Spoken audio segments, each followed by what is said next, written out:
الحمد للہ رب العالمین والصلاة والسلام علی رسول کریم وعلی آلہ واصحابہ اجمعین ومن تبعہم بإحسان الی یوم الدین۔ اعوذ باللہ السمیع العلیم من الشیطان الرجیم، بسم اللہ الرحمن الرحیم۔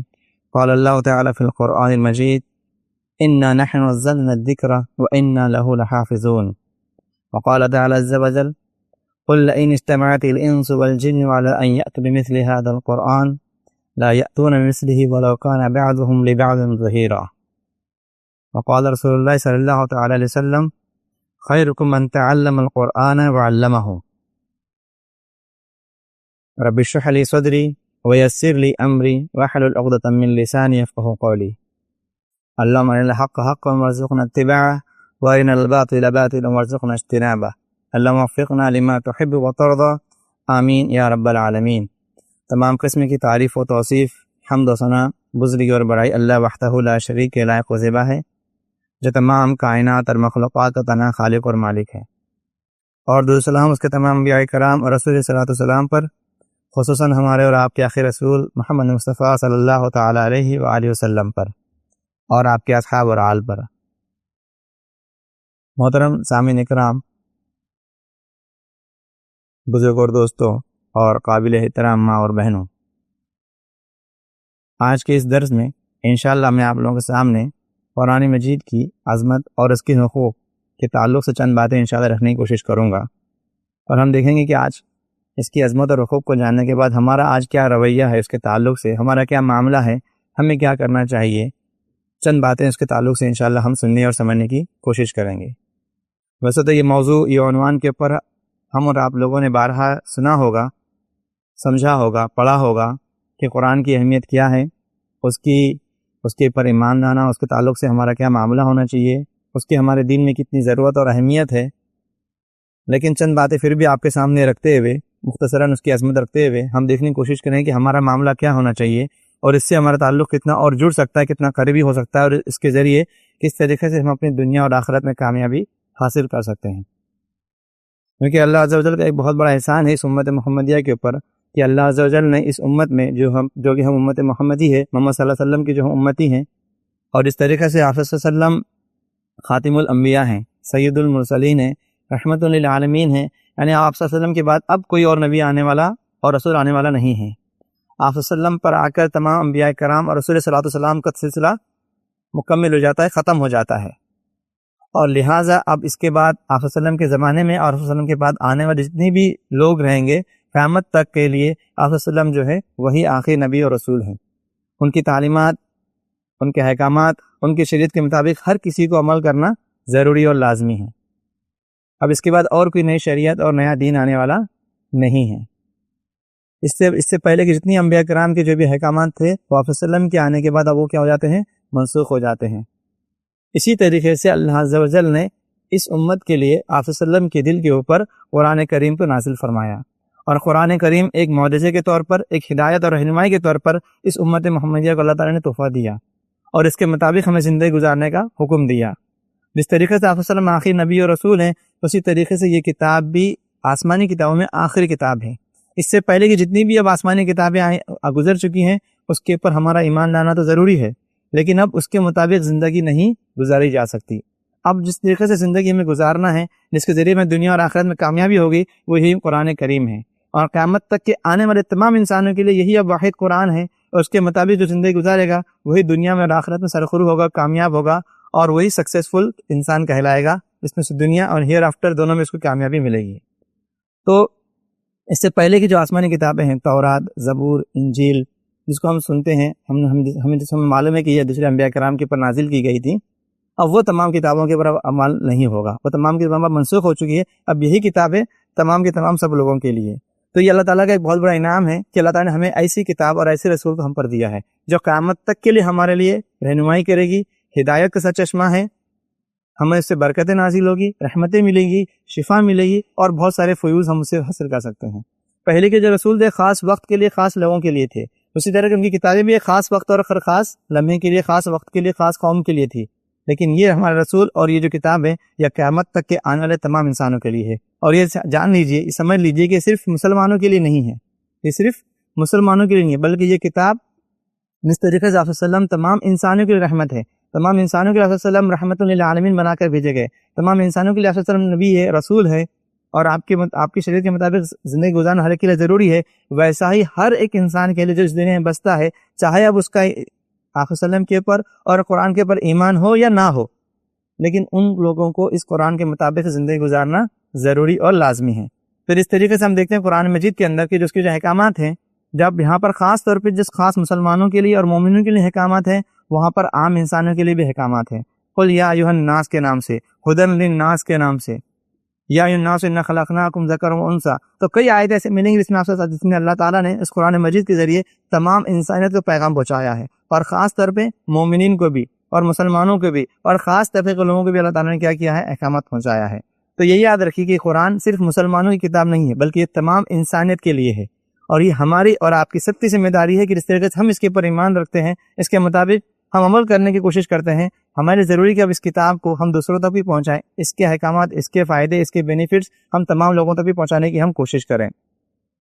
اس کتاب کی چند عظمتیں یا چند خصوصیات ہم سمجھنے کی انشاءاللہ کوشش کریں گے کہ ہم جانتے ہیں کہ اللہ تعالیٰ نے یہ جو کتاب دی ہے، اس کتاب کے ذریعے، اس کتاب کے اوپر عمل کرنے سے، اس کے اوپر ایمان لانے سے ہم زندگی میں اپنی دنیا اور آخرت میں تو کامیابی حاصل کر سکتے ہیں، اور آخرت میں اس سے کیا ہوگی؟ کامیابی ہوگی۔ اور اگر ہم اس سے اعراض کریں گے، اس کے مطابق عمل نہیں کریں گے، اس کے مطابق زندگی نہیں گزاریں گے، اس کے اوپر عمل نہیں کریں گے، تو ہماری دنیا بھی خراب ہو سکتی ہے اور آخرت ہماری خراب ہو سکتی ہے۔ اور قرآن کے جب ہم لفظ سنتے ہیں تو یہ لفظ آتا ہے پڑھنے سے۔ کہاں سے آتا ہے یہ؟ پڑھنے سے، قرأ سے۔ اور یہ دنیا کی واحد کتاب ہے، دنیا کی یہ واحد کتاب ہے، اکیلی کتاب ہے جو اس دنیا میں سب سے زیادہ پڑھی جاتی ہے، سب سے زیادہ پڑھی جانے والی کتاب یہ قرآن کریم ہے۔ اور اسی کے ساتھ میں یہی وہ کتاب ہے، کتاب کہتے ہیں لکھی جانے والی چیز کو، یہی وہ کتاب ہے جو دنیا میں سب سے زیادہ لکھی جاتی ہے، چھاپی جاتی ہے، پرنٹ کی جاتی ہے۔ اس سے زیادہ کوئی اور کتاب دنیا میں چھاپی جاتی نہیں ہے، لکھی نہیں جاتی ہے، اور پڑھی بھی نہیں جاتی ہے۔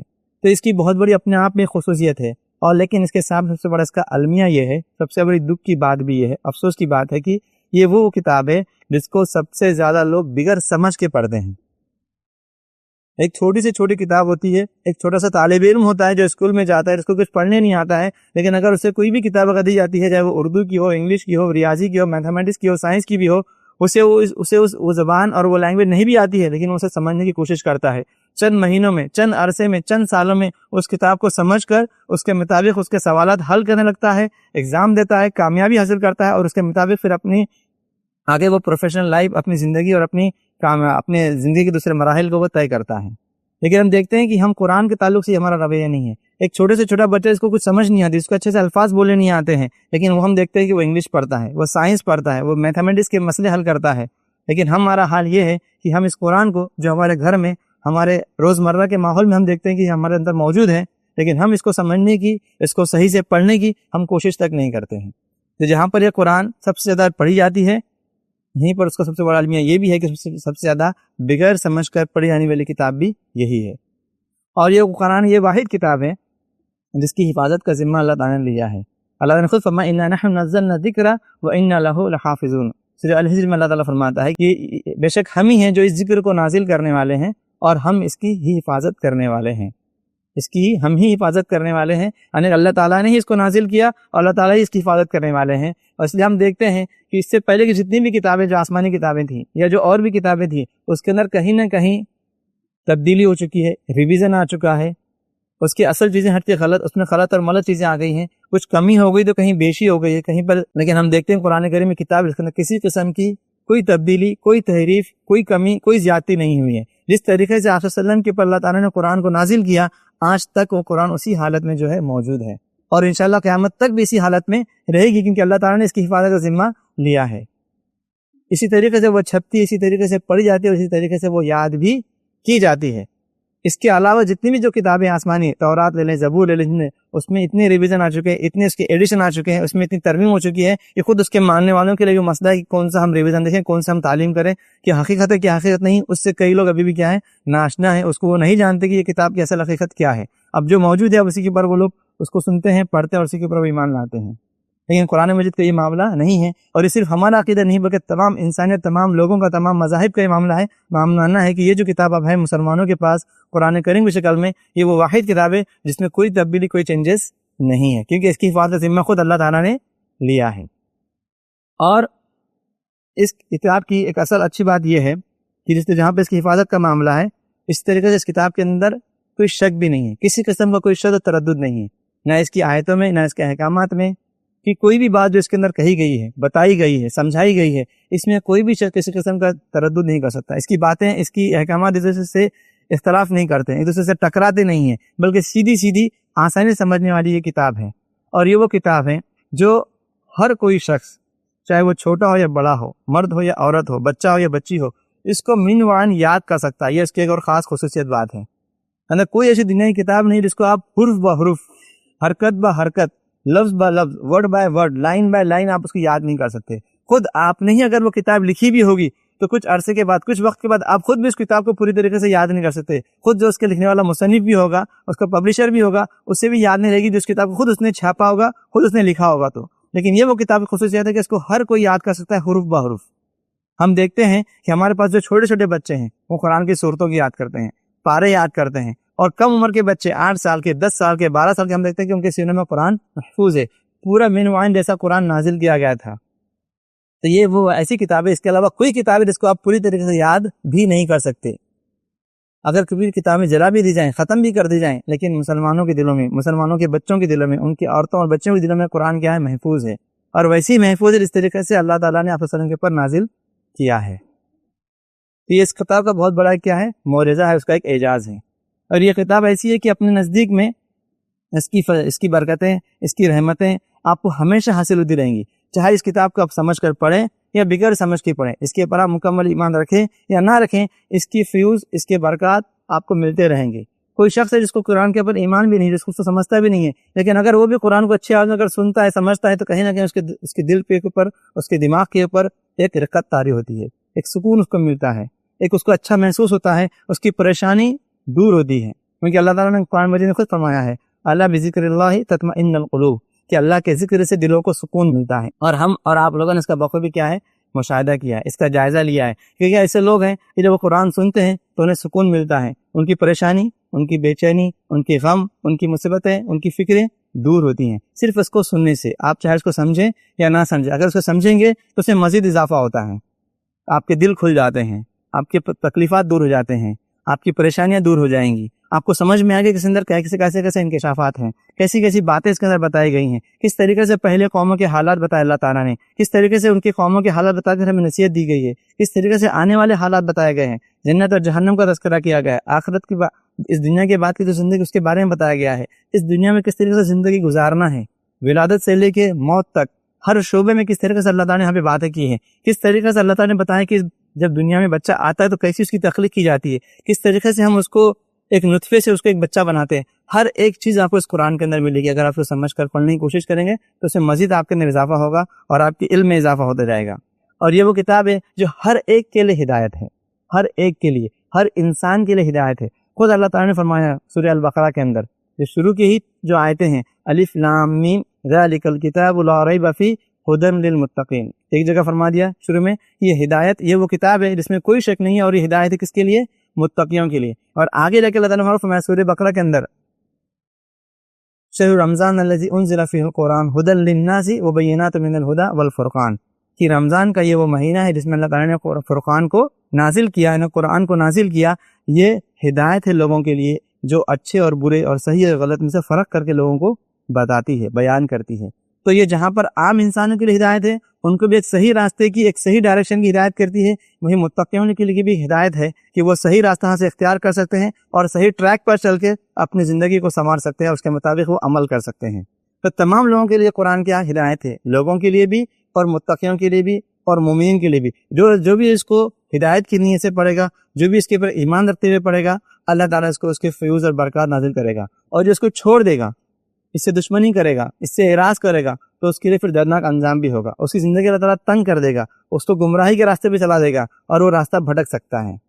تو جہاں پر اس کو ہم اختیار کریں گے تو فائدے ہیں، اور جہاں پر ہم اس کو چھوڑ دیں گے تو ہمیں نقصانات بھی ہیں۔ اور ہم وہی دیکھتے ہیں کہ جب مسلمانوں نے اس کو اختیار کیا، جس قوم نے بھی اس کو اختیار کیا، ان کو اللہ تعالیٰ نے عروج بخشا، انہیں بلندی بخشی، اور جب انہوں نے اس کو چھوڑ دیا تو وہ مظلوم ہو گئے، ذلیل ہو گئے، اور دوسروں کے سہاروں کے محتاج ہو گئے۔ اس کو مشہور جو ہم شعر سنتے ہیں، وہ معزز سے زمانے میں مسلمان ہو کر اور ہم خوار ہوئے تاریک قرآن ہو کر، یعنی کہ یہی وہ صحابہ کرام کا دور تھا، ان کی زندگیاں تھیں کہ دور جاہلیت میں وہ لوگ جس طریقے سے زندگی گزارتے ہم جانتے ہیں، جس طریقے سے وہاں پہ تاریکی تھی، اندھیرا تھا، ظلم و زیادتی تھی، لیکن جب اسلام آیا، قرآن کی تعلیمات آئیں، آقا صلی اللہ علیہ وسلم کی تعلیم اور تربیت ہوئی، ہم دیکھتے ہیں کہ وہ لوگ کس طریقے سے بلندی پر چلے گئے، کس طریقے سے اللہ تعالیٰ نے انہیں بڑا مقام عطا کیا، دنیا ان کے سامنے جھکنے لگی، دنیا کی مہارت ان کے پیروں میں آ چکی تھی، اللہ تعالیٰ نے بڑے سے بڑا مقام ان کو عطا کیا۔ لیکن آج ہمارا حال یہ ہے کہ ہر چیز ہونے کے باوجود، ہر سہولت ہونے کے باوجود، ہر فیسلٹی ہونے کے باوجود ہم اس کے مطابق زندگی نہیں گزار رہے ہیں، اس کو صحیح سے پڑھ نہیں رہے ہیں، اس کے مطابق عمل نہیں کر رہے ہیں، اس کی ہم دعوت تبلیغ صحیح طریقے سے نہیں کر رہے ہیں، تو ہم دیکھ رہے ہیں کہ ہمارا حال کیا ہے کہ ہم ذلیل اور رسوا ہیں، ہم ہر طرح سے دھتکارے جا رہے ہیں، پھٹکارے جا رہے ہیں، ہماری کوئی حیثیت اور وقت نہیں ہے، تو لہٰذا ہمیں اس کو سمجھنا ضروری ہے کہ جس طریقے سے صحابہ کرام کی زندگی میں تبدیلی آئی، ان کو اللہ تعالیٰ نے عروج بخشا، ان کو اللہ تعالیٰ نے بلندی اور کامیابی بخشی، ہمیں بھی اللہ تعالیٰ بخش سکتا ہے۔ اللہ تعالیٰ کا وعدہ غلط نہیں ہو سکتا، اللہ تعالیٰ کا وعدہ جھوٹا نہیں ہے، اور یہ وعدہ ایک خاص وقت اور ٹائم کے لیے نہیں ہے، ہمیشہ کے لیے وعدہ ہے کہ جو بھی اس کے مطابق عمل کرے گا، زندگی گزارے گا، اللہ تعالیٰ اسے کامیابی سے سرخرو کرے گا۔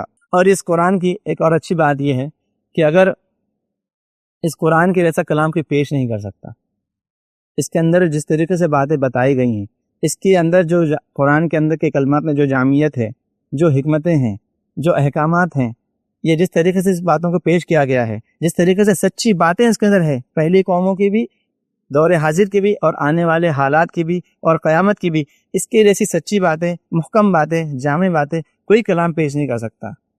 اور اللہ تعالیٰ نے اس قرآن کے اندر خود اس کا چیلنج پیش کیا، اور اللہ تعالیٰ نے وہ آپ وسلم کے زمانے میں مشرکین مکہ کے سامنے جو کافرین تھے، جو اس وقت کے عربی کے جاننے والے اور ماہر تھے، فصاحت اور بلاغت میں کافی آگے تھے، ان کو بھی یہ چیلنج کیا گیا تھا، اور اللہ نے خود قرآن مجید میں فرمایا ہے قُلْ لَئِنِ اسْتَمَعَتِ الْإِنسُ وَالْجِنُّ عَلَىٰ أَن يَأْتُوا بِمِثْلِ هَٰذَا الْقُرْآنِ لَا يَأْتُونَ بِمِثْلِهِ وَلَوْ كَانَ بَعْضُهُمْ لِبَعْضٍ ظَهِيرًا، کہ کہہ دیجیے آپ صلی اللہ علیہ وسلم، اگر یہ انسان اور جن، مطلب تمام انسان اور تمام جن، یہ سب بھی اگر اکٹھا ہو جائیں، قُلْ لَئِنِ اسْتَمَعَتِ الْإِنسُ وَالْجِنُّ عَلَىٰ أَن يَأْتُوا بِمِثْلِ هَٰذَا الْقُرْآنِ، کہ اگر وہ جمع ہو کے اکٹھا ہو کے اس جیسا قرآن لانے کی اگر کوشش کریں گے، لا یأتون بمثلہ، تو وہ نہیں لا سکتے اس کے جیسا کوئی کلام، وَلَوْ كَانَ بَعْضُهُمْ لِبَعْضٍ ظَهِيرًا، چاہے وہ ایک دوسرے کے اس کے اندر مددگار بن جائیں، ایک دوسرے کا ساتھی بن جائیں، سب مل کے اس کے لیے بھی کوشش کریں گے تو یہ جیسا کلام نہیں لا سکتے۔ بہت سے واقعات ہم نے سنے ہیں۔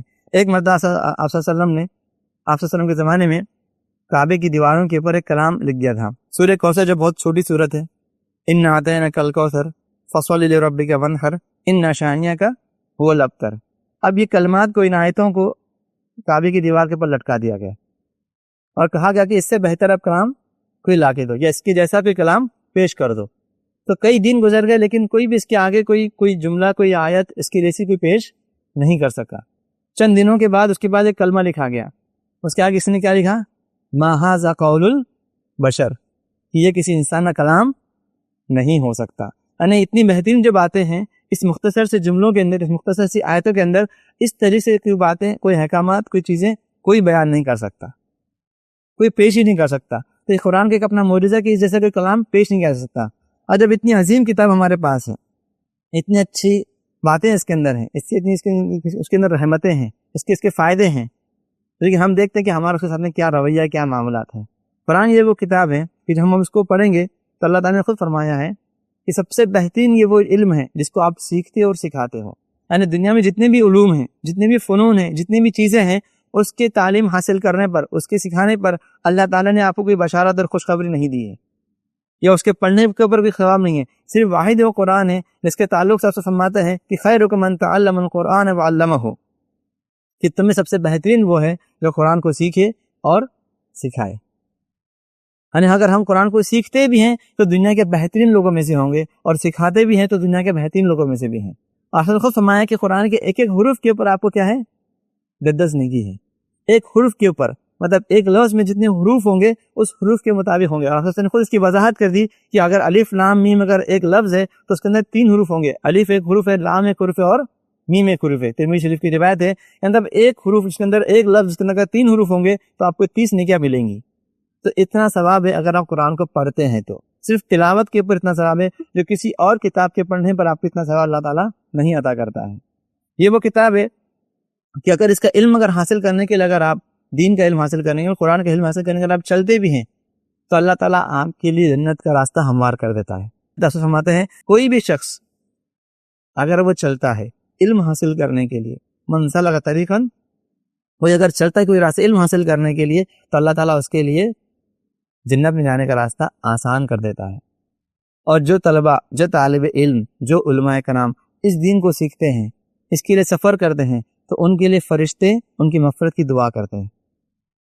یہاں تک کیا حدیث کے الفاظ ہیں کہ چونٹیاں اپنے بلوں کے اندر ان کے لیے استغفار کرتی ہیں، اور پرندے ہواؤں میں اور مچھلیاں سمندروں کے اندر ان کے لیے استغفار کرتی ہیں، مغفرت کی دعائیں کرتی ہیں۔ کن کے لیے؟ ان لوگوں کے لیے جو دین کا علم سیکھنے کے جاتے ہیں، جو قرآن کی تعلیمات کو سیکھنے کے لیے جاتے ہیں، ان کے لیے یہ لوگ دعائیں کر رہے ہیں۔ کون؟ فرشتے، چرند، پرند، چوٹیاں اور مچھلیاں تک ان کے لیے کیا کر رہے ہیں؟ دعائیں کر رہی ہیں، جو اس قرآن کا علم سیکھنے کے لیے جا رہے ہیں۔ اتنی بڑی فضیلت اور برکت ہے ان لوگوں کے لیے جو قرآن کا علم سیکھتے ہیں، اور اس کے ذریعے جو ہے اللہ تعالیٰ نے قوموں کو عروج بخشا ہے۔ آپ صلی اللہ علیہ وسلم کے زمانے میں، خلفائے راشدین کے زمانے میں ان لوگوں کو ترجیح دی جاتی تھی جس کو قرآن زیادہ یاد تھا، جس کو قرآن کا علم تھا، اس کے مطابق ان کو امامت دی جاتی تھی، اس کے مطابق لوگوں کو صوبوں کی یا شہروں کی گورنر دی جاتی تھی۔ حضرت عمر رضی اللہ تعالیٰ عنہ کے جو شورا ممبر تھے، سب کے سب حافظ قرآن اور جو ہے قرآن کو جاننے والے اور اس کا علم رکھنے والے تھے۔ خود آپ نے جب مکہ کا گورنر جس کو رکھا تھا، وہ قرآن کا بہت بڑے حافظ اور بہت بڑے عالم تھے۔ اس طریقے سے ان کی پوزیشن دی جاتی تھی جن کو قرآن کا علم تھا۔ کئی قبیلے ایسے تھے جہاں پر ان کے پاس پڑھنے والے لوگ نہیں تھے، تو کمسن لڑکے تھے، تو وہ کمسن لڑکوں کو، جو کم عمر کے لڑکے تھے، ان کو امامت کے لیے کھڑا کر دیتا تھا۔ کیوں؟ کیونکہ یہی وہ لڑکے تھے جن کو قرآن سب سے زیادہ یاد تھا، قرآن کی تلاوت اچھے سے کرتے تھے، اس کے مطابق انہیں امامت ملتی تھی، انہیں حکومتیں ملتی تھی، ان کو عزت اور وقار دیا جاتا تھا۔ محض کس لیے؟ کیونکہ قرآن کو وہ یاد کرتے تھے، قرآن کو وہ سمجھتے تھے، اور اس کے مطابق وہ زندگی گزارتے تھے۔ آج ہمارے پاس پیمانہ وہ ہے کیا؟ نہیں ہے۔ ہمارے پاس سب سے کم اگر کسی کی تنخواہ ہے، سب سے کم کسی کو درجہ دیا جاتا ہے، تو وہ اس مسجد کا امام ہوتا ہے اور مؤذن ہوتا ہے۔ اس کی سب سے کم سیلری ہوتی ہے وہ مدرسوں کے علماء کرام کی ہوتی ہے۔ ان کی سماج میں، ہماری سوسائٹی میں ہم کوئی اہمیت اور وقت نہیں دیتے ہیں۔ لیکن حالانکہ معاملہ کیا تھا آپ کے زمانے میں، خلفائے راشدین کے زمانے میں، کہ جن لوگوں کو قرآن اچھا پڑھنے آتا تھا، ان کو یاد تھا، وہ اس کے عالم تھے، ان کو بڑے بڑے مقامات دیے جا رہے ہیں۔ آج ہمارا معاملہ کیا ہے؟ تو سب سے کم تر درجے ہم دیکھتے ہیں، بڑی سے بڑی چیزیں ہم ہمارے لیے اختیار کرتے ہیں، بڑی سے بڑی بلڈنگیں ہم بنا لیتے ہیں، مساجد بنا لیتے ہیں، مدارس بنا لیتے ہیں، لیکن ہم دیکھتے ہیں کہ اس میں جو پڑھانے والے ہیں، تعلیم دینے والے ہیں، سیکھنے والے ہیں، سکھانے والے ہیں، ان کو بہت ہی نچلی نگاہ سے، کمتر، بہت ہی معمولی قیمت پر، بہت معمولی تنخواہوں پر ان کو رکھا جاتا ہے۔ ان بچوں کی جو ہاسٹلس ہوتے ہیں مدارس کے، کوئی ان کو فیسلٹی نہیں دکھتی ہے، کوئی آسامی دکھتا نہیں ہے، کیونکہ ہم دیکھتے ہیں کہ یہ تو امت کے اوپر بوجھ ہے، یہ تو پھوکٹ کا کھا رہے ہیں، ان کو تو ہمارے ہم جو پیسے تھے اس کے پر یہ پل بڑھ رہے ہیں۔ حالانکہ ہم یہ سوچتے نہیں کہ ان کے محنت سے، ان کے اس علم حاصل کرنے سے، ان کے اس پڑھنے لکھنے سے ہو سکتا ہے کہ اللہ تعالیٰ ان کی وجہ سے ہمیں رزق دے رہا ہو، ان کی وجہ سے آج ہم باقی ہیں، ان کی وجہ سے ہو سکتا ہے کہ اللہ تعالیٰ اس دنیا کو قائم رکھا ہے، کیونکہ اللہ تعالیٰ یہی وہ لوگ ہیں جو دین کو صحیح سیکھتے ہیں، سمجھتے ہیں، اس کے تعلق سے طلب رکھتے ہیں، لوگوں کو سکھانے کے لیے کوشش کرتے ہیں۔ ہمیں ہمارے مدارس کے اندر، ہمارے مساجد کے اندر فری بلایا جاتا ہے مکتب میں پڑھنے کے لیے، تبھی بھی ہم بچوں کو ہم بھیجتے نہیں ہیں، اس کے تعلق سے کوئی ہمارے اندر سیریسنیس نہیں ہوتی ہے، کوئی توجہ نہیں ہوتی، کوئی والدین پوچھتا نہیں ہے کہ آج ہمارا بچہ مکتب میں پڑھنے گیا تھا کہ نہیں پڑھنے گیا تھا، اگر پڑھ رہا ہے تو کہاں تک آ گیا ہے، اس کے قاعدہ کمپلیٹ ہو گیا ہے کیا، اس کا ناظرہ قرآن شروع ہو گیا ہے کیا، اس کو آگے کی تعلیمات شروع ہو چکی ہیں کیا۔ کوئی والدین اپنے بچوں کے تعلق سے کبھی کسی معلم کو، کبھی کسی امام کو، کبھی کسی مؤذن کو نہیں پوچھتے ہیں، کیونکہ ان کو فکر نہیں ہے، بچہ گیا وہی بہت بڑا احسان سمجھتے ہیں۔ لیکن اس کے برعکس ہم دیکھتے ہیں کہ جب اسکول کا معاملہ آتا ہے، کالج کا معاملہ آتا ہے، ٹیوشن کا معاملہ آتا ہے، تو ہم بھاری سے بھاری رقم ادا کرتے ہیں، اس کے لیے فکر مند ہوتے ہیں، اس کے لیے ہم کوششیں کرتے ہیں، سرچ کرتے ہیں کہاں پر کون سا کوچنگ کلاس اچھا ہے، کہاں پر کون سا اسکول اچھا ہے، کہاں پہ کون سی سر اچھے ہیں جہاں پہ اچھی سے اچھی تعلیم ملے گی، کس طریقے سے میرا بچہ اچھے سے اچھے نمبرات لائے گا، اچھے سے اچھے مارکس لائے گا، کس طریقے سے اس کو ڈگری ملے گی، کس طریقے سے اس کو اچھی نوکری ملے گی اور اچھی کمائی وہ کر سکے گا۔ ہم یہ دوسرے فنون کے لیے کرتے ہیں، اور یہ یاد رکھیے اس دنیا کے اندر قرآن اور حدیث یہ ہی بنیادی علم ہے، یہ اصل علم ہے، باقی تمام علوم اس کے فروعی علم ہیں، مطلب اس کے سپورٹی علم ہیں جو اس سے آپ حاصل کرتے ہیں۔ اصل علم قرآن اور حدیث کا ہے، یہ علم اس کے پاس نہیں ہے، مطلب اس کے پاس کوئی علم نہیں ہے، وہ بہت بڑی ڈگری اس کے پاس ہوگی، بہت بڑی ڈاکٹریٹ اس کے پاس ہوگی، بہت بڑی بڑی اس کے بعد دوسری سندیں ہوں گی، لیکن اگر وہ قرآن اور حدیث کا علم اگر اس کے پاس نہیں ہوگا تو دوسرا کوئی علم نہیں ہوگا۔ لیکن اس کے ساتھ میں دوسرے علوم بھی سیکھنا ضروری ہے، اس کی بھی اہمیت ہے، اس کے مطابق آپ ان کا اچھے سے کیا کر سکتے ہیں، بیلنس کر کے آپ دنیا اور آخرت میں کامیاب ہو سکتے ہیں۔ لیکن یہ قرآن ہی ہے جو آپ کو سکھاتا ہے کہ دوسرے علوم، کیونکہ قرآن کے اندر تمام علوم ہیں، جو آپ سائنس پڑھتے ہیں، جو آپ ریاضی پڑھتے ہیں، جو آپ دوسرے ملکوں کی جو تاریخ ہے، وہاں کے جغرافیہ کے حالات ہیں، آپ کے میڈیکل سائنس کے معاملات ہیں، تمام چیزیں آپ کو اس قرآن کے اندر ملیں گی، احادیث کے اندر ملیں گی۔ اس کو لے کر، اس کو سمجھ کر، اس کی بنیادوں کو لے کر، اس کے علوم و فنون کو لے کر آپ کو دوسرے علوم کا جائزہ، اس کا علم، اس کی سمجھ بہت اچھے سے آ سکتی ہے، اور آپ کو اللہ تعالیٰ کی ذات کے اوپر جو یقین ہے اور بھروسہ ہے وہ بڑھ سکتا ہے، اور پورا یقین ہو سکتا ہے کہ یہ کلام اللہ تعالیٰ کا ہے، اور اللہ تعالیٰ نے اس کائنات کو کس طریقے سے بنایا اور کس طریقے سے اللہ تعالیٰ اس کائنات کو چلاتا ہے۔ یہ وہ کتاب ہے جو سراپا سا ہم تمام کے لیے کیا ہے، ہدایت اور رحمت ہے۔ ہم تمام کے لیے اس کے اندر کیا ہے، ہدایت ہے، روشنی ہے، ہم اس کے مطابق زندگی گزار کر سکتے ہیں، اور اس کی رحمت اور برکت ہمیشہ اس کے اوپر کیا ہوگی، نازل ہوتی رہیں گی۔ اور یہ وہ کتاب ہے کہ اگر ہم اس قرآن کو پڑھیں گے تو اس کے ذریعے یہ قرآن خود ہمارے حق میں کل قیامت کے روز کیا کرے گا، سفارش کرے گا اللہ تعالیٰ سے، اور ایسی سفارش کرے گا کہ یہ اس کی سفارش رد نہیں کی جائے گی۔ حدیث سے کچھ الفاظ ایسے ہیں کہ اللہ تعالیٰ سے جھگڑے گا کہ یہ قرآن کو پڑھنے والا شخص تھا، یہ قرآن کی تلاوت کرتا تھا، یہ سب وہ روز صبح اور رات میں، دن اور رات میں مجھے پڑھا کرتا تھا، تو اللہ تعالیٰ سے وہ سفارش کرے گا قرآن، اور اس کی مغفرت کرائے گا، اس سے گناہوں کو معاف کرا کے چھوڑے گا۔ بخاری شریف کی روایت ہے، حضرت ابی امامہ صلی اللہ عنہ اس کے راوی ہیں، فرماتے ہیں کہ تم قرآن کو پڑھو کیونکہ یہ قیامت کے روز آئے گا اپنے ساتھی کے لیے سفارش کرتے ہوئے، یعنی کل قیامت کے روز اللہ تعالیٰ کے پاس کیا کرے گا، یہ سفارش کرے گا، اور سفارش کے ساتھ میں یہ قرآن کیا ہے، شفا بھی ہے، آپ کی بیماریوں کا، آپ کی پریشانیوں کا اس کے اندر علاج ہے۔ ہم دیکھتے ہیں کئی ایسی چھوٹی چھوٹی صورتیں معوذتیں کی جو صورتیں ہیں قرآن کے آخر جو دو صورتیں ہیں، قل اعوذ برب الفلق، قل اعوذ برب الناس، مشہور صورتیں ہیں، کئی بار ہم نے اس کو سنا ہے کہ اس کے ذریعے اللہ تعالیٰ نے کیا کیا ہے، جن کے اوپر اگر اثرات ہوں گے، جادو ہوں گے، پریشانی ہوگی، نظر بد لگی ہوگی، اس سے ان کی شفا ہوتی ہے۔ بڑی سے بڑی بیماریوں کا، بڑے سے بڑے پرابلمس کا ان کا اس میں سولوشن ہے، اگر اس کو کوئی خالص دل سے، تقوی سے، اچھی نیت سے اگر پڑھتا ہے، اللہ کا خوف اور ڈر رکھتے ہوئے، تو بالکل اس کی شفا کیا ہے، اس کے اندر موجود ہے۔ خود آپ صلی اللہ علیہ وسلم کے اوپر جب کسی یہودیہ نے جادو کر دی تھی، خود آپ صلی اللہ علیہ وسلم کو نہیں ان آیتوں کو پڑھ کر اس کی گرا کھولتے گئے، آپ صلی اللہ علیہ وسلم کے اوپر سے وہ جادو کا اثر زائل ہوتا گیا، ختم ہوتا گیا۔ ایسے قرآن کی کئی آیتیں ہیں، کئی صورتیں ہیں جس کے ذریعے احادیث مبارکہ کے اندر ہیں کہ اس کے ذریعے لوگوں کو شفا ہوئی ہے۔ سورہ فاتحہ ہے، سورہ بقرہ کی آخری 2 آیتیں ہیں، چاروں خل ہیں، آیت الکرسی ہے، کئی آیتیں اور صورتیں ہیں جس کو اگر آپ پڑھتے ہیں تو اس کے ذریعے آپ کے مسائل ہو سکتے ہیں، آپ کی بیماریاں دور ہو سکتی ہیں۔ لیکن ہم دیکھتے ہیں کہ امت کا ایک معاملہ یہ بھی ہے کہ انہوں نے صرف اس کا مقصد صرف یہ بھی لے لیا ہے۔ کچھ ایسے بھی لوگ ہیں صرف جب کوئی بیماری ہوتی ہے تب اس کو یاد کرتے ہیں، تبھی قرآن کو لایا جاتا ہے، تبھی اس کو پڑھا جاتا ہے، یہ بھی ایک ہمارا مسئلہ ہے۔ ہم اس سے دوسرے احکامات اس کے اندر کیا ہے، احکامات اس سمجھنے کی کوشش نہیں کرتے ہیں۔ بیمار ہو گئے تو لے کر آؤ، مر گئے تو لے کر آؤ، کوئی پیدا ہو گیا تو لے کر آؤ، شادی ہوئی تو دے دیتے۔ یہی چند مواقع ہے، چند حالات ہیں جب ہم قرآن کو یاد کرتے ہیں، یہ تو اس کا ایک فائدہ ہے، لیکن اس کا صرف یہ ایک فائدہ نہیں ہے۔ آپ سوچیں تھوڑی دیر کے لیے، یہ قرآن کے اندر اگر اتنی تاثیر ہے، اتنا اثر ہے کہ آپ کو بیماری کے اندر شفا دے سکتی ہے، آپ کی پرابلم کا سولوشن دے سکتی ہے، چاہے اس کے اوپر آپ ایمان رکھتے ہو یا نہیں رکھتے ہو، آپ کو سمجھ میں آتا ہو یا نہیں سمجھ میں آتے ہو، چاہے مسلمان ہو یا غیر مسلم ہو، اس کے لیے بھی یہ قرآن کی چند آیتیں، چند صورتیں شفا کا باعث ہو سکتی ہے۔ تو سوچئے پوری قرآن کیا کر سکتی ہے، اس کو جب آپ پڑھیں گے تو کیا آپ کا حال ہوگا، کس طریقے سے آپ کی زندگیاں بدل سکتی ہیں، کس طریقے سے آپ کے حالات سدھر سکتے ہیں۔ تھوڑا سا سوچئے کہ جب ایک تھوڑے سے وقفے کے لیے ایک پریشانی میں آپ کو اس پریشانی سے نکال سکتی ہے، تو جب آپ اچھی حالت میں رہیں گے تو آپ کو کہاں سے کہاں لے کے جا سکتی ہے قرآن، اس کی تعلیمات کہاں سے کہاں لے کے جا سکتی ہے، کہاں تک آپ کے ذہنوں کو کھول سکتی ہے، آپ کے دلوں کو کھول سکتی ہے۔ آپ اس کو سمجھنے کی کوشش کیجیے۔ جب ہم پریشانی میں اس کو استعمال کر کے کامیابی حاصل کر سکتے ہیں تو خوشگواری میں تو کتنا اس کے فائدے ہو سکتے ہیں۔ اور کوئی شخص اگر قرآن کو سیکھنے کے لیے، دین کی علم سیکھنے کے لیے اگر کسی مسجد میں آتا ہے تو اسے ایک پورے حج کا ثواب ملتا ہے۔ پتہ ہے آپ کو، دین کا علم اگر کوئی سیکھنے آتا ہے، خیر کی بات سیکھنے آتا ہے، اور اکثر علماء کرام نے اس سے مراد قرآن کریم کا علم حاصل کرنے کی بات کی، حدیث کے تعلق سے طبرانی کی روایت ہے، حضرت ابی محمد صلی اللہ علیہ وسلم اس کے راوی ہیں، آصف فرماتے ہیں کہ کوئی شخص اگر مسجد کو اس نیت سے جاتا ہے کہ اس سے وہ کچھ چیزیں سیکھے یا سکھائے، کون سی چیزیں؟ خیر کی چیزیں، اچھی چیزیں، دین کی سیکھیں، اگر کوئی سیکھنے اور سکھانے اگر وہ کی نیت سے اگر وہ مسجد کو جاتا ہے تو اللہ تعالیٰ فرماتا ہے تو اس کے لیے کیا ہے، کان لہ کاجر حاج تام حجتہ، تو اس کے لیے ایک مکمل حج کا ثواب ہے۔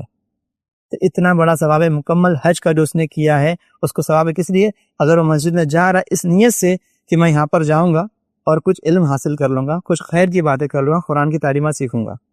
مثال کے طور پر آپ فجر کی نماز کے لیے جاتے ہیں تو آپ نماز کی بھی نیت ہے، اور آپ کو معلوم ہے کہ اس مسجد کے اندر فجر کی نماز کے بعد درس قرآن بھی ہوتا ہے، یا کوئی عصر کی نماز کے بعد کچھ حدیث کا درس ہو جاتا ہے، اگر آپ اس نیت سے چاہتے ہیں کہ میری نماز بھی ہو جائے گی اور میں 5 منٹ 10 منٹ زیادہ وقت دے دوں گا تو وہاں پہ مجھے کچھ دین کا علم بھی حاصل ہو جائے گا، تو آپ کی یہ نیت کرنا، آپ کا تو نماز کا فریضہ تو ادا ہو ہی رہا ہے، لیکن ساتھ میں آپ کی اس نیت سے، آپ کے ارادے سے، آپ کے شوق اور جذبے سے اللہ تعالیٰ آپ کو اس جانے کا ایک پورے حج کا ثواب دے رہا ہے، وہ بھی مکمل حج کا۔ ایسا بھی نہیں کہ وہ حج ناقص ہے، اس میں کچھ کمی بیشی ہے، اس میں کچھ کفارہ ادا کرنا ہے، بلکہ پورے مکمل کمپلیٹ حج کا ثواب کو مل رہا ہے۔ کہاں پر؟ اگر آپ مسجد جاتے ہیں اس نیت سے کہ یہاں پر آپ کوئی خیر کی چیزیں سیکھیں یا سکھلائیں، تو اتنے فائدے ہیں اس قرآن کے۔ یہ چند اس کی فضیلتیں اور احکامات دیکھنے کے بعد اب ہم آتے ہیں کہ کیا اس کے حقوق ہیں۔ چند بنیادی حقوق کی طرف ہم اپنی روشنی ڈالنے کی کوشش کرتے ہیں۔ سب سے پہلا تو حق یہ ہے کہ قرآن کے اوپر ہم کیا لائیں؟ ایمان لائیں، اس کے اوپر مکمل ایمان ہو۔ جب تک اس کے اوپر ایمان مکمل نہیں ہوگا تو ہمارا ایمان بھی مکمل نہیں ہو سکتا۔ ہمارا ایمان مکمل ہونے کے لیے ضروری ہے کہ ہم کیا کریں؟ اس قرآن کے اوپر بھی مکمل ایمان لائیں کہ یہ وہ کتاب ہے جس کو اللہ تعالیٰ نے نازل کیا، یہ وہ کتاب ہے جس میں کوئی شک نہیں ہے، یہ وہ کتاب ہے جس کے مطابق اگر ہم زندگی گزاریں گے تو دنیا اور آخرت میں کامیابی ملے گی، یہ وہ کتاب ہے جس کو آپ صلی اللہ علیہ وسلم کے اوپر نازل کیا گیا، یہ وہ کتاب ہے جو اپنی اصل حالت میں موجود ہے۔ جو بھی اس کی ایمانیات کے جو بھی شرائط ہیں، جو بھی اس کے مرحلے ہیں، ان تمام چیزوں کے اوپر ہمیں کیا کرنا ہے؟ ایمان لانا ہے۔ جسے خود اللہ تعالیٰ نے قرآن مجید فرمایا سورہ بقرہ کے شروع میں ہی 4 آیت میں بھی کہ یہ مومنون کی اور متقین کی صفات بیان کرتے ہوئے اللہ تعالیٰ فرماتا ہے یہ وہ لوگ ہیں جو ایمان لاتے ہیں جو آپ کے اوپر نازل کیا گیا، یعنی آپ صلی اللہ علیہ وسلم کے اوپر قرآن مجید جو نازل کیا گیا، وما انزل من قبلک، اور جو اس سے پہلے نازل کیا گیا، مطلب اس سے پہلے کی جو کتابیں ہیں تورات، زبور، انجیل، ان کے اوپر بھی، وبالآخرۃ ہم یوقنون، اور وہ آخرت کے دن کے اوپر کیا کرتے ہیں؟ ایمان رکھتے ہیں۔ اور وہیں اسی صورت کے آخری آیتوں میں سورہ نمبر 2 آیت نمبر 285 میں آمن الرسول بما انزل الیہ من ربہ والمؤمنون، کہ ایمان لائے رسولوں نے اس کے اوپر جو ان کے رب نے نازل کیا، والمؤمنون، اور مومنین نے بھی۔ تو اس سے میں کیا معلوم ہوا کہ قرآن کے اوپر ایمان لانا ہمارے لیے ضروری ہے، خود رسول کے لیے بھی اور ہم تمام کے لیے بھی قرآن پر ایمان لانا ضروری ہے۔ اب ایمان ہم نے اگر لا لیے، اب اس کے بعد ہے کہ ہم اس کو پڑھیں، اس کی تلاوت کریں، اس کی تلاوت کو ہم سیکھیں اور سمجھیں اور اس کو بار بار پڑھتے رہیں۔ اس کی فضیلت تو میں نے آپ کو بتا دی، لیکن اب قرآن کو پڑھنا بھی ہمارے لیے ضروری ہے، اور قرآن کو پڑھنا تجوید کے ساتھ ضروری ہے، یہ دھیان میں رکھیے۔ اب ہم جب سیکھنے جاتے ہیں مدرسے میں، مکتب میں، تو ہم کوشش کریں کہ قواعد کے ساتھ، مخارج کے ساتھ، اس کے تمام اصول اور ضوابط، اس کے رولز اور ریگولیشن کے ساتھ ہم قرآن کو پڑھیں۔ یہ وہ ایسی ویسی کتاب نہیں ہے، کیونکہ اگر ہم اس کے حروف کو، اس کے حرکات کو اگر ہم کم یا زیادہ کر دیں گے، صحیح طریقے سے ادا نہیں کریں گے، تو اس کے معنی بھی تبدیل ہو سکتے ہیں۔ ایک کا ایک معنی ہو سکتا ہے، زبر کا زیر اور پیش کا زبر کر دیں گے تو معنی بدل سکتا ہے۔ تو لہٰذا ہم میں سے ہر ایک کے لیے ضروری ہے کہ قرآن کو جس طریقے سے پڑھنا ہے اس طریقے سے پڑھنے کو ہم سیکھیں، اور اس کے مطابق ہی ہم قرآن کو پڑھیں۔ پہلے تو ہمیں پڑھنا چاہیے، اور ہم میں سے آج اتنے ہمارے پاس سہولتیں ہیں، فیسلٹیز ہیں، کہ اب ہم میں سے کوئی انکار نہیں کر سکتا کہ ہمیں تجوید سے پڑھنا نہیں آتا۔ یہ ہم نے کیسا سیکھنا، یہ ہمیں پتہ نہیں کہ کہاں پر یہ چیزیں سکھائی جاتی ہے۔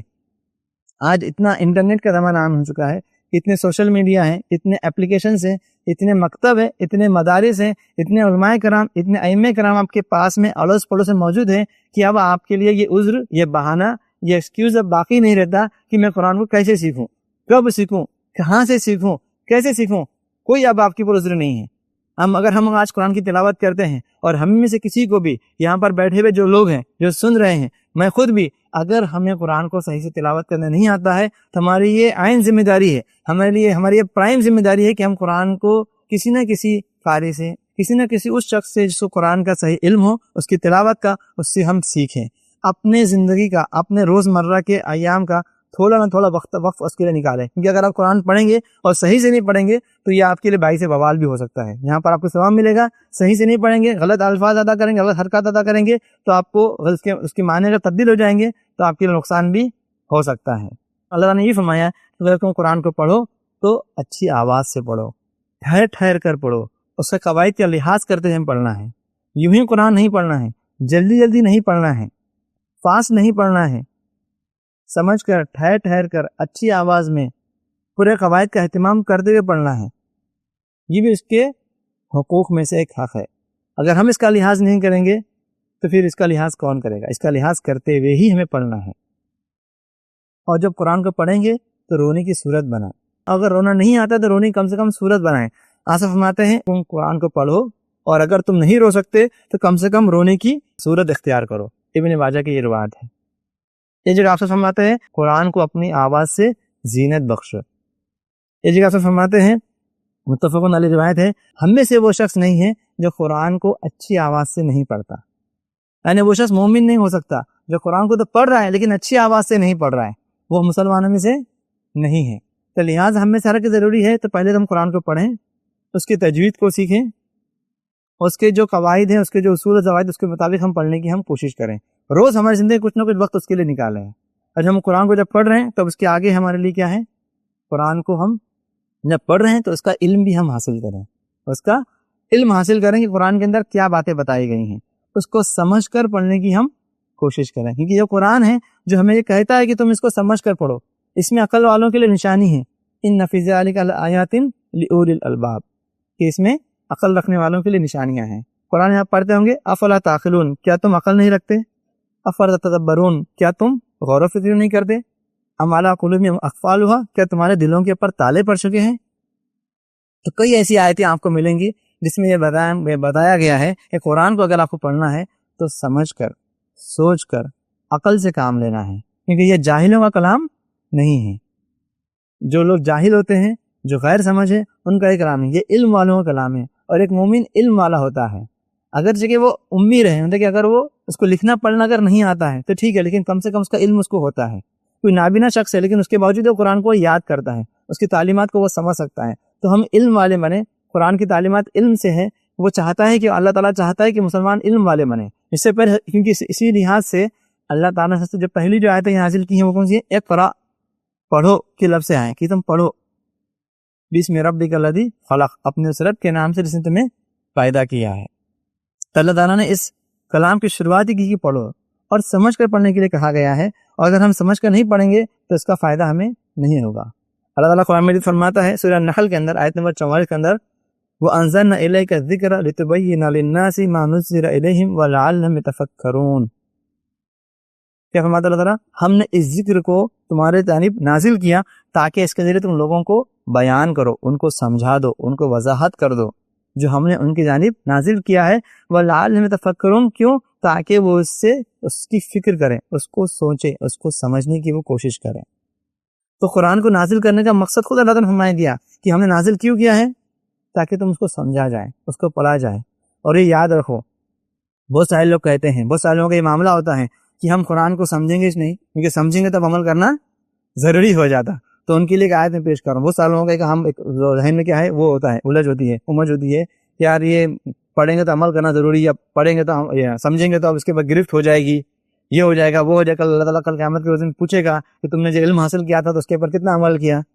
تو آپ قرآن کی آیت میں آپ کے سامنے رکھ رہا ہوں تو آپ کو سمجھ میں آ جائے گا کہ اگر ہم نہیں سمجھیں گے تو ہمارا معاملہ کیا ہوگا. اور اللہ تعالیٰ نے ایسے لوگوں کی مثال کن لوگوں سے دی ہے اور ان کا ٹھکانہ کہاں پر ہے. اللہ تعالیٰ فرماتا ہے قرآن مجید کے اندر سورہ الاعراف کے اندر, اور یقیناً ہم نے جہنم میں ایسے بہت سارے جن اور انس کا ٹھکانہ بنا دیا ہے.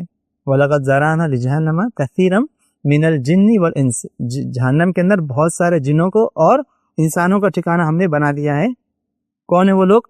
لَهُمْ قُلُوبٌ لَا يَفْقَهُونَ بِهَا, ان کے لیے دل ہے لیکن وہ سمجھتے نہیں ہیں. وَلَهُمْ عَيُنٌ لَا يُبْصِرُونَ بِهَا, ان کو آنکھیں دی گئی ہیں لیکن وہ اسے دیکھتے نہیں ہیں. وَلَهُمْ آذَانٌ لَا يَسْمَعُونَ بِهَا, انہیں کان دیے گئے ہیں لیکن وہ سنتے نہیں ہیں. وَأُولَٰئِكَ كَالْأَنْعَامِ بَلْ هُمْ أَضَلُّ, بلکہ وہ ایک جانوروں کی طرح ہے, بلکہ اس سے بھی گئے گزرے ہیں. اولئک هم الغافلون, وہ لوگ غفلت والے ہیں. تو اللہ تعالیٰ نے کتنا خطرناک کہا ہے ان لوگوں کے بارے میں جو قرآن, جن کو دل دیے گئے ہیں, آنکھیں دی گئی ہیں, کان دیے گئے ہیں, اس کے باوجود بھی نہ سمجھ رہے ہیں نہ سن رہے ہیں, یا سن بھی رہے ہیں تو ایک کان سے سن دوسرے کان سے نکال رہے ہیں. ان دیکھ بھی رہے ہیں کہ اپنے سامنے کیا معاملہ ہو رہا ہے, پھر بھی وہ اس کے مطابق اپنے حالات کے اندر تبدیل لانا نہیں چاہتے, سمجھنا نہیں چاہتے, چینجز نہیں چاہتے. تو ان کا ٹھکانہ کہاں پر ہوگا؟ جہنم میں ہوگا. اور ان کی مثال اللہ نے کیا دیا کہ وہ جانوروں سے بھی زیادہ بدتر ہیں, جانوروں سے بھی زیادہ بدتر ہے. یہ جو انسان کو اللہ تعالیٰ نے جو اتنا اچھی عقل دیا ہے, اتنی اچھی سمجھ دیا ہے, چوائسیز دیا ہے, وہ ان کو اختیار نہیں کرتا, اس کا صحیح استعمال وہ لوگ نہیں کرتے. کون لوگ ہیں وہ لوگ؟ جو لوگ قرآن کو سمجھتے نہیں ہیں, یا جو اللہ تعالیٰ کی آیت کو, احکامات کو سمجھتے نہیں, اس کے مطابق اپنی زندگیاں تبدیل نہیں کرتے, ان کا یہ معاملہ ہے. تو قرآن کو ہم کے اوپر ایمان لائیں, اس کو پڑھیں, اس کو سیکھیں, اس کو سمجھیں. اب اس کے آگے آتا کہ اس کے مطابق ہم عمل کریں. اگر عمل نہیں کریں گے تو ہم کہاں پر چلے جائیں گے؟ خسارے میں, نقصان میں, گھاٹے میں ہو جائیں گے. سورہ العصر ہر ایک نے سنی ہوگی، پڑھی ہوگی، ہر ایک کو یہاں پہ یاد بھی ہوگی. اس میں کیا فرماتا اللہ تعالیٰ؟ والعصر ان الانسان لفی خسر. قسم ہے زمانے کی، تمام کے تمام انسان کہاں پر ہے؟ خسارے میں ہیں. پھر آگے فرماتا ہے الا الذین آمنوا وعملوا الصالحات وتواصوا بالحق وتواصوا بالصبر. سوائے کن لوگوں کے؟ جن لوگوں نے ایمان لایا اور نیک اعمال کیے. تو عمل کریں گے تو اس خسارے میں سے آپ بچیں گے. اور آگے جو دو کوالٹی جو بتائی گئی ہے وہ بھی عمل سے ہی ہے کہ جو حق کی تلقین کرتے ہیں اور صبر کی تلقین کرتے ہیں. مطلب خود حق پر قائم رہتے ہیں، لوگوں کو بھی حق پہ قائم رہنے کی تلقین کرتے ہیں، خود صبر کرتے ہیں اور لوگوں کو بھی صبر کی تلقین کرتے ہیں. تو یہ کون لوگ ہیں؟ جن لوگوں نے ایمان لایا اور نیک عمل کیا. تو ہی آپ کیا کریں گے؟ خسارے سے بچیں گے. ورنہ اللہ تعالیٰ نے کیا فرما دیا؟ والعصر ان الانسان لفی خسر. تمام کے تمام انسان کیا ہیں؟ خسارے اور گھاٹے میں ہیں. تو اگر ہم عمل نہیں کریں گے تو اس خسارے سے باہر نہیں آ سکتے. ایمان اور اس کے ساتھ میں عمل یہ ضروری ہے. عمل نہیں کریں گے تو کچھ فائدہ اس کا نہیں ہوگا. اور اللہ تعالیٰ فرماتا ہے قرآن مجید کے اندر سورہ المائدہ کے اندر وَمَن لَّمْ يَحْكُم بِمَا أَنزَلَ اللَّهُ فَأُولَٰئِكَ هُمُ الْكَافِرُونَ. سورہ مائدہ کی آیت نمبر 44 ہے. یہ کتنا خطرناک کام ہے کہ جو لوگ اس کے مطابق فیصلہ نہیں کرتے ہیں جو اللہ تعالیٰ نے نازل کیا ہے. وَمَن لَّمْ يَحْكُم بِمَا أَنزَلَ اللَّهُ. اس کے مطابق فیصلہ نہیں کرتے ہیں، حکم نافذ نہیں کرتے ہیں جو اللہ تعالیٰ نے نازل کیا ہے. فَأُولَٰئِكَ هُمُ الْكَافِرُونَ. وہ لوگ کیا ہیں؟ کافر ہیں. یعنی ہم نے ایمان تو لا لیا، سمجھ میں تو آ گیا اللہ کی کتاب قرآن ہے، حدیثیں سمجھ میں آ گئی، آپ وسلم کے اوپر ایمان ہے، اللہ پر ایمان ہے، آخرت ایمان ہے، لیکن اس کے مطابق ہماری زندگی میں اگر فیصلے نہیں ہو رہے ہیں، اس کے مطابق کام نہیں ہو رہے ہیں، تو ہمارا شمار کن میں ہو جائے گا؟ پھر اب کافروں میں ہو جائے گا. کیونکہ صرف ہمیں زبان سے اقرار کرنا کافی ہوگا کہ یہاں پر اب نہیں ہوگا، اس کو عمل سے کر کے دکھانا ضروری ہوگا. تو ہم ہماری زندگی کو جانچیں، ٹٹولے کہ ہماری زندگیاں، ہمارے معاملات، ہمارے فیصلے کس کے مطابق گزر رہے ہیں. پھر آگے اللہ تعالیٰ نے ایک اور اسی صورت میں اسی آیت کے بعد 45ویں آیت میں فرمایا فَأُولَٰئِكَ هُمُ الظَّالِمُونَ. پھر آیت دوسری فَأُولَٰئِكَ هُمُ الْفَاسِقُونَ کہ جو اللہ تعالیٰ کے نے جو بھی نازل کیا اس کے مطابق اگر وہ عمل نہیں کرتے ہیں، نہیں اس کو نافذ کرتے ہیں، تو وہ لوگ کیا ہیں؟ ایک تو کافر ہیں، ایک تو ظالم ہیں، اور ایک کیا ہے؟ فاسق ہیں. اور ہم جانتے ہیں کہ شرک سب سے بڑا کیا ہے؟ ظلم ہے. ان الشرک لظلم عظیم. تو ظالم میں کون آ گیا؟ مشرکین بھی آ گئے. تو وہ لوگ کون کس میں شمار ہو گیا؟ ہمارا فاسقوں میں، جو کہ نافرمان ہوتے ہیں، بدکار ہوتے ہیں، برے کام کرتے ہیں. اس کے بعد مشرکین میں، اور اس کے آگے میں کافروں کے اندر ہوگا. کون لوگ؟ جو لوگ قرآن کے مطابق جو کچھ بھی ان کے پر نازل کیا گیا، اور نازل کرنے میں قرآن بھی آ گیا اور حدیث مبارکہ بھی آ گئی. کیونکہ حدیث بھی جو ہے آپ صلی اللہ علیہ وسلم کے پر وحی کے ذریعے آپ صلی اللہ علیہ وسلم کے پر کیا کی گئی ہے؟ نازل کی گئی ہے. صرف الفاظ کس کے ہیں؟ آپ صلی اللہ علیہ وسلم کے الفاظ ہیں. آپ صلی اللہ علیہ وسلم خود سے کوئی چیز کہتے ہیں کیا؟ نہیں کہتے ہیں. وَمَا يَنطِقُ عَنِ الْهَوَىٰ إِنْ هُوَ إِلَّا وَحْيٌ يُوحَىٰ. جو کچھ بھی اللہ تعالیٰ کی ان کے اوپر وحی کی ہے اس کے مطابق آپ صلی اللہ علیہ وسلم کیا کرتے ہیں؟ کہتے ہیں. اور جب حضرت عائشہ رضی اللہ عنہا سے پوچھا گیا کہ آپ صلی اللہ علیہ وسلم کا معاملہ کیا تھا، تو آپ نے کیا فرمایا؟ کان خلقہ القرآن. ان کے اخلاق ویسے ہی جیسے پورے قرآن میں بیان کیے گئے. مطلب آپ صلی اللہ علیہ وسلم چلتے پھرتے قرآن تھے، قرآن کی جو بھی آیتیں تھیں، جو بھی احکامات تھے، اگر آپ کو عملی پریکٹیکلی طور پہ دیکھنا ہے تو آپ صلی اللہ علیہ وسلم کو شخص دیکھ لے یہ قرآن کی تعلیمات کس طریقے سے نہیں، کس طریقے سے ایک انسان نے اپنے زندگی میں اس کو گزارنا ہے، تو آپ صلی اللہ علیہ وسلم کی سیرت کو، آپ صلی اللہ علیہ وسلم کے معاملات کو وہ دیکھ سکتا ہے. تو آپ صلی اللہ علیہ وسلم کا خود یہ معاملہ تھا. تو ہمارے لیے ضروری کہ ہم قرآن کے مطابق اپنی زندگی کو گزاریں، اس کے مطابق ہم فیصلہ کریں، اس کے مطابق ہمارا ہر معاملہ ہو، ہر کام ہمارا اس کے مطابق ہو. اگر اس کے مطابق نہیں ہوگا تو پھر ہمارا شمار کن لوگوں میں ہوگا؟ میں نے آپ کے سامنے بتا دیا ہے. اب اس کے آگے آتا ہے کہ ہم اس کی دعوت کریں، اس کو لوگوں تک پھیلائیں، جو ہم اس کو اپنے حد تک محدود نہ رکھیں. آج ہمارا المیہ کیا ہے کہ ہم قرآن کو ہم تک ہی محدود کر کے رکھے ہیں، ہم نے اس کو آگے پھیلانے کی کوشش نہیں کی ہے. کیونکہ ہم اگر پھیلائیں گے، ہم اگر کسی کو بولیں گے تو ہم خود پوچھے گا تمہیں کتنا معلوم ہے، تم خود کتنا عمل کرتے ہو. آج ہمارا معاملہ ہم دیکھتے ہیں کہ وہی ہے. ہم کسی کو بولنے جاتے ہیں کہ قرآن کے اندر سود حرام ہے، تو ہم کو 10 مثالیں دے گا، 10 لوگوں کے نام بولے گا، دیکھو تمہارا یہ عبداللہ بھائی، عبد الرحمان بھائی جو سود دیتے ہیں، سودی کاروبار کرتے ہیں، سود پہ اپنا بزنس چلاتے ہیں، کتنے لوگوں کے وہ نام ہم کو لے گا. اگر آپ کہیں گے اسلام کے اندر ہے کہ ہمیں 5 وقت کی نماز پڑھنا فرض ہے، ایک مسلمان کے لیے 5 وقت نماز پڑھنا فرض ہے، اور آپ کسی کو کہتے ہیں کہ ہم کو وہ نماز کے لیے وقت آپ کو دینا ہی دینا ہے، تو کئی وہ مثالیں دیں گا. اس دکان کا اگر وہ مالک ہوگا، یہ کمپنی کا مالک ہوگا، کوئی اور آرگنائزیشن میں ہوگا، تو تمہارے کئی ہم مسلمان بھائیوں کو دیکھتے ہیں کہ وہ نمازیں پڑھتے ہی نہیں ہیں. میرے ساتھ کئی بار ایسا ہوا، میں جب ان کو بولتا ہوں کہ ہمیں 5 وقت کی نماز پڑھنا ضروری ہے، وہ کہتے ہیں کہ ایسا کیسا ہوتا ہے، ہم کو تو لگتا ہے تم کو صرف جمعہ کی نماز پڑھنا ہے. ان کو کیا لگتا ہے؟ جمعہ کی نماز. اس کے آگے مسجد کیا کہتے ہیں معلوم ہے آپ کو؟ میں نے خود اپنے کانوں سنا ہے، ہمیں لگتا ہے کہ صرف رمضان کے اندر تمہارے اندر نماز فرض ہے. یہ کون کہہ رہا ہے؟ ہمارے برادران وطن کہہ رہے ہیں، جو ہمارے ساتھ اٹھتے اور بیٹھتے ہیں، وہ کہہ رہے ہیں کہ ہمیں ایسا لگتا ہے کہ مسلمانوں کے اوپر نماز کب فرض ہے؟ ایک تو جمعہ کی، نہیں تو کب؟ رمضان کے مہینے میں۔ کیوں؟ کیونکہ ہم نے وہی پریکٹیکل ان کو دکھایا ہے، ہم نے تعلیمات نہ بتائی ہے نہ خود عمل کری ہیں، تو یہی چیز ہمارے سامنے ہوگی، اور اسی کے خمیازہ ہم دیکھتے ہیں کہ ہم خود بھی بھگتتے ہیں اور ہماری مائیں اور بہنیں، ہمارے بھائی اور بہن بھی بھگتتے ہیں۔ جو حجاب کا معاملہ ہو گیا، نمازیں پڑھنے کا معاملہ ہو گیا، نمازوں کے لیے مسجدوں کی پرمیشن کا معاملہ ہو گیا، مسجدوں کو ڈھانے کا معاملہ ہو گیا، تو یہ جو مسائل اس سے مسلمان جھوج رہے ہیں وہ کیوں ہیں؟ کیونکہ سب سے پہلے اس کے سب سے بڑے ذمہ دار ہم خود ہیں، کیونکہ ہم نے خود اس کے اوپر عمل نہیں کیا، اس کے اوپر ہمارا ایمان مکمل نہیں ہے، اور نہ ہی ہم نے اس کی تعلیمات لوگوں کو صحیح طور سے پہنچائی ہیں جس طریقے سے پہنچانے کا اس کا حق ہے۔ جو میڈیا، جو طریقہ، جو راستہ، جو کچھ بھی ہو سکتا ہے، ہم نے کہیں نہیں کہا ہے، کہیں اس کو پہنچانی ہے۔ ہم ہمارے مسلم بھائیوں سے، غیر مسلم بھائیوں سے ملتے ہیں، لیکن کبھی انہیں دین کی باتیں ہم کبھی کرتے نہیں ہیں، کبھی قرآن و حدیث کی باتیں ہم کرتے نہیں ہیں، کبھی اس کی تعلیمات ہم کے اندر عام کرتے نہیں ہیں، کبھی ہم اس کے بارے میں سے گفتگو نہیں کرتے ہیں، کیونکہ ہمیں بھی اس کو پورا علم ہوتا نہیں ہے۔ چاہے جو مصلحت ہو، جو حکمت ہو، ہمیں ان باتوں کو پھیلانا ہے۔ اگر ہم نہیں پھیلائیں گے تو ہم خیر امت نہیں ہوں گے۔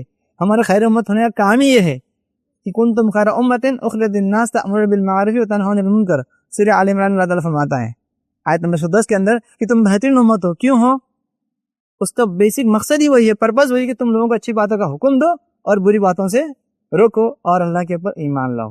یہ کوالٹیز اگر ہوں گی تو ہم خیر امت ہوں گے، ورنہ ہم خیر امت ہو ہی نہیں سکتے۔ تو یہ ہمارا مقصد ہے کہ ہم جو قرآن کو سیکھ رہے ہیں، سمجھ رہے ہیں، عمل کر رہے ہیں، اب ضروری کہ ہم اس کی دعوت بھی دیں، تبلیغ بھی دیں، جتنا ہو سکتا ہے، جیسا ہو سکتا ہے، جس ناحیے سے، جس راستے سے، جس حکمت سے، جس وقت سے، جو ہنر، جو صلاحیت اللہ تعالیٰ نے آپ کو دی ہے، اس کے مطابق آپ کو ہی کرنا ہے۔ اور حسن کی حدیث ہم کو معلوم ہے، مشہور حدیث ہے، بلغوا عنی ولو آیا، کہ تم ہر ایک وہ چیز پہنچا دو، چاہے وہ ایک آیت ہی کیوں نہ ہو، جو تم نے مجھ سے سیکھی ہے۔ مجھ سے جو بھی چیز تم نے سیکھی ہے وہ لوگوں تک تم پہنچاؤ۔ بخاری شریف کی روایت ہے۔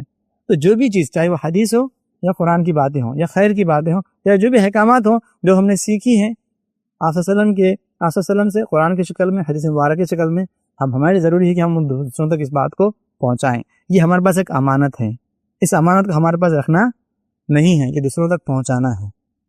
کئی لوگ یہ سمجھتے ہیں کہ اسلام صرف مسلمانوں کا دھرم ہے، محمد صلی اللہ علیہ وسلم صرف مسلمانوں کے لیے آئے ہیں، قرآن صرف مسلمانوں کی کتاب ہے۔ تو یہ غلط فہمی آپ کو دور کرنی پڑے گی، یہ صرف مسلمانوں کی کتاب نہیں ہے، اسلام صرف مسلمانوں کے لیے نہیں ہے، اسلام صرف عرب کے لوگوں کے لیے نہیں ہے، بلکہ تمام انسانیت کے لیے۔ اس کی تعلیمات سب کے لیے، اس سے فائدہ سب اٹھا سکتے ہیں۔